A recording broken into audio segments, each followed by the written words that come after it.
이제 2017년이 저물고 있습니다. 여러분께서는 그 올 한 해 어떤 사건이 가장 기억에 남으시는지요? 오늘 집중 이 사건 시간에는 올 한 해 화제가 됐던 주요 사건들을 살펴보도록 하겠습니다. 권일용 전 경정 그리고 손정혜 변호사 나오셨습니다. 어서 오세요. 네, 안녕하십니까. 안녕하세요. 먼저 사람의 기억이라는 게 원래 그런 건지 모르겠는데요. 뭐 올해 좋은 일도 있었잖아요. 그렇죠. 끔찍했던 사건들, 나쁜 기억들 이런 것들만 그렇게 기억이 더더욱 새롭게 나네요. 먼저 실종된 것으로 당초에 알려졌던 고준희 양 사건 이 얘기부터 시작을 해볼까요? 고준희 양이 사실은 실종됐다고 해서 집중적으로 수색하고 사실은 수사 중이었는데 어젯밤에 그 친부가 그 사체를 유기했다는 사실을 자백하면서 수사의 방향이 전환되고 있는 상황인데요. 사실은 이 사건은 굉장히 의구심이 처음부터 많았습니다. 왜냐하면 아이가 그 동거녀의 모친의 집에 있다가 혼자 있다가 실종이 됐다. 그리고 실종된 이후에 18일, 20일 이후에서나 실종 신고를 하고 경찰이 그 주변을 대대적으로 수색했는데 어떠한 생활 반응도 나타나지 않았기 때문에 굉장히 좀 의아했는데 그 이후에는 거짓말 탐지기라든가 여러 가지 체면 수사라든가 이런 것들을 친부나 또 그 동거녀도 다 거부하는 상황이어서 많은 합리적인 의심이 있었습니다. 그러는 과정에서 경찰은 강제 수사를 시작했고요. 휴대전화나 그 핸드폰 그리고 컴퓨터 이런 것들을 압수수색하고 주변을 탐색하면서 하나하나 증거가 드러나기 시작하는데요. 친부의 집 주변 복도에서는 혈흔이 발견되고요. 네. 그리고 중요한 거는 휴대전화가 또 비슷한 시기에 다 바뀌고 그리고 휴대전화에 과거에 군산에 야산에 갔던 흔적이 있는데 봤더니 사체를 유기한 장소가 선산인 군산 산에 유기를 했고 지금 경찰에서는 그 아이의 사체도 지금 확보한 상황이고요. 일단은 실종돼서 온전히 돌아오기를 바라는 사람이 많았을 텐데 일단은 사체로 발견돼서 안타까운 상황이고요.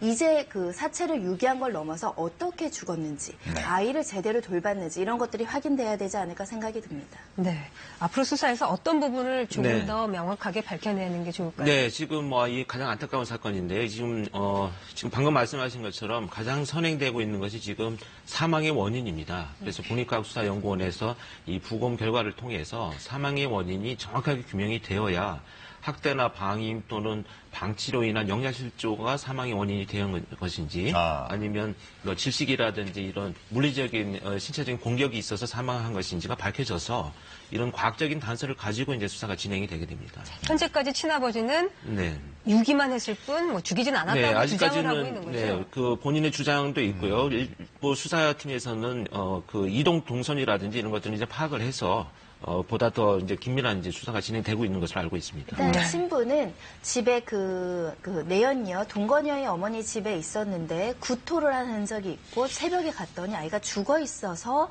유기를 한 것이고 본인이 이혼 소송에 양육비나 이런 거에 불리할까봐 유기를 했다라는 주장이고요. 현재 경찰에서는 이 친부하고 그 동거녀의 어머니를 긴급 체포해서 수사를 하고 있거든요. 일단 동거녀가 이 사실에 대해서 적극적으로 가담했는지 여부도 조사를 해야 될 것이고 유기치사 이외에도 학대치사라든가 혹시라도 살인의 혐의는 있지 않은가 이런 행적들을 낱낱하게 수사해야 되지 않을까 생각이 듭니다. 일단 첫 번째 사인, 왜 숨을 거뒀는가, 그리고 또 주변인들의 가담 정도, 역할 이런 것들도 이제 가려야 되겠죠. 자, 그럼 이제 2017년을 이제 회고하는 시간을 한번 가져보도록 하겠습니다. 두 분은 어떤 사건들이 가장 올 한 해 기억에 남으세요? 참 올해는 좀 끔찍한 사건들이 비교적 많이 좀 발생을 했던 한 해기도 하는데요. 특히 이제 인천 초등학교 살인 사건과 관련된 아주 끔찍한 사건이 있었고, 소위 어금니 아빠 살인 사건이라고 해서 친구 딸을 약물로 인한 살인 사건을 저지른 이런 사건들이 특징적인 것이 이제 이런 좀 비정상적인 심리 상태에서 벌어지는 사건들이 사회를 좀 어지럽게 하지 않는가 이런 생각이 듭니다. 저는 사실 안전한 대한민국이 좀 됐을 거라고 기대를 하고 있는데 사실 얼마 전에 직전에 제천 화재 사고가 있었고 많은 사람들이 희생이 돼서 정말 충격적인 사건이라고 생각이 들고요. 앞으로 이런 화재나 이런 부분에 대한 안전 조치 굉장히 중요하게 생각해야 되지 않을까 생각이 들고 또 그 전에는 낚시 여성배가 또 전복되면서 많은 분들이 또 사망에 이르는 사건들이 있어서 결국 인재에 의한 안전불감증 이런 것들을 이번 2017년도에도 또다시 확인을 해서 조금 경각심을 가져야 되지 않을까라는 생각이 듭니다. 네, 말씀하신 것처럼 참 올 한해 수많은 사건 사고가 있었는데요. 그중에서 먼저 어금니 아빠 이영학의 딸 친구 살해 사건 먼저 살펴보도록 하겠습니다. 거대 백악종이라는 유전병으로 어금니 하나만 남아서 일명 어금니 아빠로 알려진 이영학. 딸의 수술비를 마련하기 위해서 방송에까지 출연하면서 천사 아빠로 알려진 터라 충격이 더 컸습니다. 저는 어금니 아빠입니다. 저와 제 딸은 유전성 거대 백악종을 앓고 있습니다. 제 딸의 병원비는 수억 원입니다. 전 힘이 없어서 딸을 살리기 위해 매일 전단지를 돌리고 구토대장정을 했습니다. 지난 9월 이영학은 아내 최 씨가 스스로 목숨을 끊은 지 한 달도 채 되지 않아서 딸의 친구 김양을 자택으로 유인했고요. 수면제를 몰래 먹여 재운 뒤 추행을 했습니다. 김양이 깨어나 소리를 지르자 다음날 목을 졸라 살해했습니다. 이후 이영학은 강원도 영월의 한 야산에 사체를 유기했는데요. 딸과 함께 김양의 시신을 차에 싣는 모습이 CCTV에 포착되기도 했습니다. 아내가 사망하자 그녀를 대신하기 위하여 딸의 친구인 피해자를 유인하여 데려와 가학적 성추행을 일삼고 또 이영학은 부인이 계부에게 강간을 당했다고 허위 신고하게 하고 성폭행 증거를 확보해야 한다며 계부와 성관계를 하라고 지시하기까지 한 것으로 드러났습니다. 현재 이영학은 살해 및 시신유기 혐의 외에 상해, 성매매 알선, 무고, 사기 등 10개가 넘는 혐의가 추가돼서 수사와 재판을 받고 있습니다. 지금 재판 진행이 어떻게 되고 있나요? 일단은 재판이 진행 중인데요. 살인이나 사체 유기나 이런 것들은 자백하고 있는 상황인데 지금 북부지방검찰청에서 추가 기소한 사건들이 있습니다. 그래서 좀 사건의 심리는 조금 더 지나봐야 판결 선고 결과가 나오지 않을까 싶은데요. 추가 기소한 혐의가 10개나 되고요. 그 내용도 사실 굉장히 충격적입니다. 일단은 성매매 알선 혐의가 있는데요. 그 죽은 아내를 성매매 알선을 한 혐의고요. 그다음에 무고 혐의가 있습니다. 계부한테 성폭력 당했다라고 허위로 고소했다라고 무고가 되는 것이고요. 그리고 이 죽은 아내를 때렸다, 죽기 전에 때렸다는 혐의가 지금 상해죄로 추가 기소가 됐고 이 외에도 많습니다. 뭐 보험금을 편취하거나 기부금을 사기를 했다거나 여러 가지 이유로 추가 기소된 사건이 있어서 또 일각에선 범죄 종합재체다. 이렇게 많은 범죄를 한 사람이 저지르기도 어려운데 이 많은 것들이 지금 기소된 상태이기 때문에 재판은 조금 더 진행이 되고 내년 가야 판결 선고 결과가 나올 것으로 예상이 됩니다. 소송 대리인이 사임을 해서 지금 국선 변호사가 변호 맡고 있죠? 예, 그렇습니다. 그 사선 변호사를 선임했다가 여러 가지 이유로 사임을 하고 다시 국선 변호사가 지정이 돼서 이 사건을 진행이 중인데요. 사실은 이영학 그 피고인 입장에서는 별달리 사실은 변명할 것들이 없어서 뭐 피해 회복을 한다던가 여러 가지 선처에 도움이 되는 진술이 있을 수는 있지만 뚜렷하게 지금은 그 보이는 것이 없습니다. 이영학 딸 재판도 지금 진행 중이죠? 예. 그 이영학 딸 재판에서 오히려 양형 증인이라고 해서 이영학 딸 변호인이 이영학을 증인으로 신청을 한 게 있었는데요. 네. 그때 이영학이 그 재판에 나와서 뭐라고 했냐면 딸은 나를 무서워해서 내가 시키는 말대로 할 수밖에 없다라는 취지로 얘기를 하면서 내가 개를 6마리를 망치로 때려 죽이는 걸 봤기 때문에 딸이 무서워했을 것이다. 이런 주장도 하고 있고요. 지금 이영학 딸 그 변호인은 일단은 반성문도 쓰고 있고요. 일단 내가 심신미약 상태다. 정신적으로 좀 문제가 있어서 아버지한테 이렇게 의존적일 수밖에 없는 여러 가지 상황이 있다고 해서 정신감정을 신청할 예정으로 보입니다. 네. 그리고 그 이영학 사건, 뭐 이제 또 다른 한 측면을 보자면은 그러니까 우리 사회의 기부 문화를 그 자체를 이제 위축시켰던 그 원인을 제공했다고도 볼 수 있을 것 같습니다. 기부금 유용했던 그 부분이요. 연말에 불우이웃 그 성금도 줄어들었다고 해요.